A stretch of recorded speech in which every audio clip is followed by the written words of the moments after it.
नीच सौतेली माँ। कश्मीरी लोक कथा। एक दिन एक ब्राह्मण ने अपनी पत्नी को अपने बिना खाना खाने से मना किया ताकि कहीं ऐसा न हो कि वो बकरी बन जाए। इसके जवाब में उसकी पत्नी ने भी उससे यही कहा कि वो भी उसके बिना खाना नहीं खाएगा ताकि वो कहीं चीता न बन जाए। दोनों राजी हो गए। इस तरह काफी दिन निकल गए और दोनों में से किसी ने अपना वायदा नहीं तोड़ा।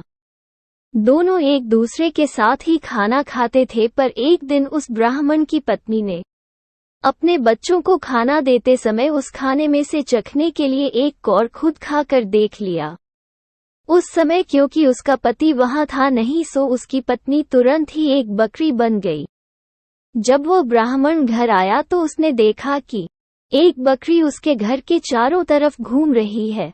ये देखकर वो बहुत दुखी हुआ क्योंकि वो तुरंत ही जान गया कि वो बकरी और कोई नहीं बल्कि उसकी अपनी प्यारी पत्नी थी। उसने उसको अपने घर के आंगन में बांध दिया और उसकी बड़ी सावधानी से सेवा करने लगा। कुछ साल बाद उसने दूसरी शादी कर ली, पर उसकी दूसरी पत्नी उसकी पहली पत्नी के बच्चों के साथ बिल्कुल भी अच्छा व्यवहार नहीं करती थी। वो तो उनको खाना भी बहुत कम देती थी।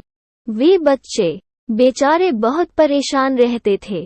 उनकी बकरी माँ उनकी शिकायतों को सुनती रहती, पर वो बेचारी भी कुछ नहीं कर सकती थी। उन बच्चों की माँ ने ये भी देखा कि उसके बच्चे दुबले होते जा रहे हैं, इसलिए एक दिन उसने अपने बच्चों में से एक बच्चे को अपने पास बुलाया और उससे दूसरों को भी यह बात चुपचाप बताने के लिए कहा कि जब भी उनको भूख लगे तो वे एक डंडी से उसके सींगों को मारें। ऐसा करने से उसके सींगों में से कुछ खाना निकल आएगा जिसे वे खा सकते थे। बच्चों ने ऐसा ही किया। अब जब भी उनको भूख लगती तो वे अपनी बकरी माँ के सींगों में डंडी मारते। इससे उनमें से कुछ खाना निकल आता और वे उसको खाकर अपना पेट भर लेते। इससे धीरे धीरे उनकी तंदुरुस्ती अच्छी होने लगी। पर ये तो उस सौतेली माँ की उम्मीदों के खिलाफ हो रहा था। उसके सौतेले बच्चे तो बजाय दुबले होने के और ज्यादा तंदुरुस्त होते जा रहे थे, जबकि वो खुद उनको बहुत कम खाना देती थी। वो उनको इतना तंदुरुस्त देखकर बहुत ही ताज्जुब में पड़ गई कि यह सब कैसे हो रहा था। कुछ समय बाद उस ब्राह्मण की दूसरी पत्नी ने एक आंख की बेटी को जन्म दिया। वो अपनी उस कानी बेटी को बहुत प्यार करती थी और उसकी किसी भी जरूरत को तुरंत ही पूरा करने को तैयार रहती थी, जिसको वह समझती थी कि वो उसको चाहिए। कुछ दिनों बाद जब वो लड़की काफी बड़ी हो गई, चलने फिरने लगी, बोलने चालने लगी, अच्छी तरह बात करने लगी, तो उसकी माँ उसको दूसरे बच्चों के साथ बाहर खेलने के लिए भेजने लगी।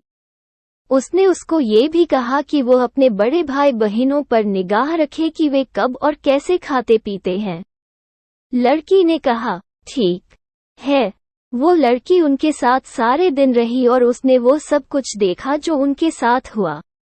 ये सुनकर कि बकरी उसके सौतेले बच्चों को खाना दे रही थी, वो दूसरी पत्नी बहुत गुस्सा हुई। उसने तय कर लिया कि वो उस बकरी को जल्दी से जल्दी मरवा देगी। एक दिन उसने बहाना किया कि वो बहुत बीमार है और अपने इलाज के लिए एक हकीम को बुलवाया। उसने उस हकीम को रिश्वत दी और कहा कि वो उसके लिए दवा के तौर पर बकरी का मांस खाने के लिए बताए। उस हकीम ने ऐसा ही किया। ब्राह्मण अपनी पत्नी की बीमारी के लिए बहुत चिंतित था और हालांकि वो बकरी को बिल्कुल मारना नहीं चाहता था, फिर भी वो अपनी दूसरी पत्नी को ठीक करने के लिए उस बकरी को मारने को लिए तैयार हो गया। पर यह सुनकर उसकी पहली पत्नी के छोटे छोटे बच्चे बहुत रोए। वे बहुत दुखी होकर अपनी बकरी माँ के पास गए और उसको जाकर सब बताया। उनकी माँ ने कहा, मेरे प्यारे बच्चों, रो नहीं। जो जिंदगी मैं जी रही हूँ ऐसी जिंदगी से तो मर जाना अच्छा है। रो नहीं। मुझे तुम्हारे खाने को लेकर कोई दुख नहीं है, क्योंकि अगर तुम मेरा कहा करोगे तो खाना तो तुमको उसके बाद भी मिलता रहेगा। मेरे मरने के बाद तुम लोग मेरी हड्डियां इकट्ठी कर लेना और उनको किसी ऐसी जगह दबा देना जहां उनको कोई ढूंढ न सके। फिर जब भी तुमको भूख लगे तो तुम वहां आ जाना, तुमको वहां खाना मिल जाएगा। उस बकरी ने उनको ये सलाह बड़े समय से दे दी थी, क्योंकि जैसे ही उसने अपनी बात खत्म की और उसके बच्चे वहां से गए कि तभी एक कसाई अपना बड़ा सा चाकू लेकर वहां आ पहुंचा और उसने उस बकरी को मार दिया। उस बकरी के शरीर को टुकड़ों में काट कर पका दिया गया। ब्राह्मण की पत्नी ने उस बकरी के मांस को खाया, पर बच्चों को केवल हड्डियां ही मिली।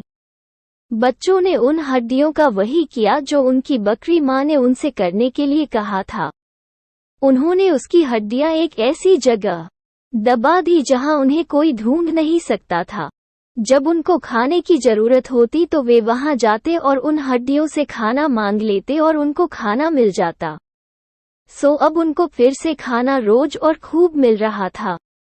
अब वे भूखे भी नहीं रहते थे। उनकी तंदुरुस्ती फिर से ठीक होती जा रही थी। उस बकरी के मर जाने के कुछ समय बाद ब्राह्मण की पहली पत्नी की एक बेटी पानी के नाले में अपना चेहरा धो रही थी कि उसकी नाक की लोग खुल गई और पानी में गिर गई। एक मछली पानी के साथ साथ उसको भी पी गई।